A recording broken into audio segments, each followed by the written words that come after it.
As we finish off our studies of the Old Testament this year, and we consider how the people of God, how they went from living in the land where He had blessed them to being exiled and now returning back to that very land that God had promised to Abraham and to the people, we get the story of Nehemiah and the story of Ezra.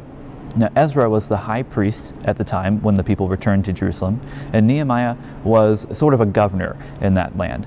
And the two of them worked together to bring the people back to God, because they had been exiled for their unfaithfulness, for their not knowing the law of the Lord, for their not trusting in the Lord's grace and His provision.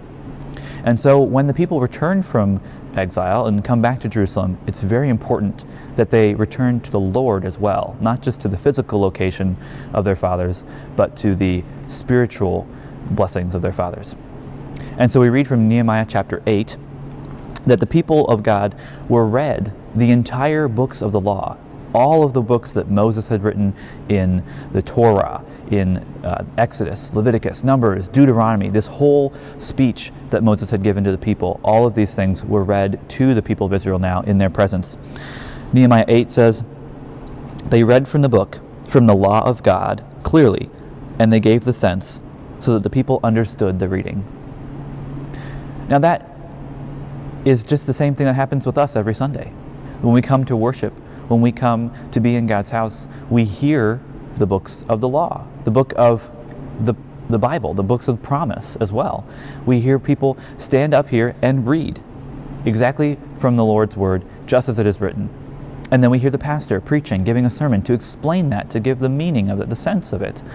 And that is so important. You see, because hearing God's word is something akin to eating or practicing an instrument or saying, "I love you." You can't just do that once and then be fine. You don't practice your instrument once and then say, "Oh, I've practiced, I know how to play." No, you keep playing, you keep practicing. Even professional musicians have to keep practicing. You don't just eat something once and say, "Oh, I've eaten this week, so I'm good." You eat every day. In fact, some of you probably eat more than 3 times a day. But you have to keep doing that so your bodies can grow. In the same way that when someone is married, they don't say, "I love you" at their wedding ceremony and then never say it again. They say it every day, hopefully, every morning, every evening, to remind the other that their love is still there. That's why we need to keep reading God's word, to remember what He has done for us, to remember the promises that He's made and the ways that He will continue to be with us and bless us. Let's pray. Heavenly Father, thank You for Your word.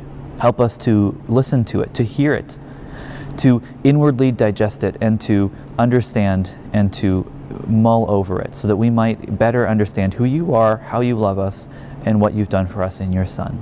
It's in His name that we pray. Amen. Have a wonderful day. Thank you for watching. We hope you enjoyed the video. You may subscribe to our YouTube channel by clicking on the icon, or watch similar videos by clicking on the link.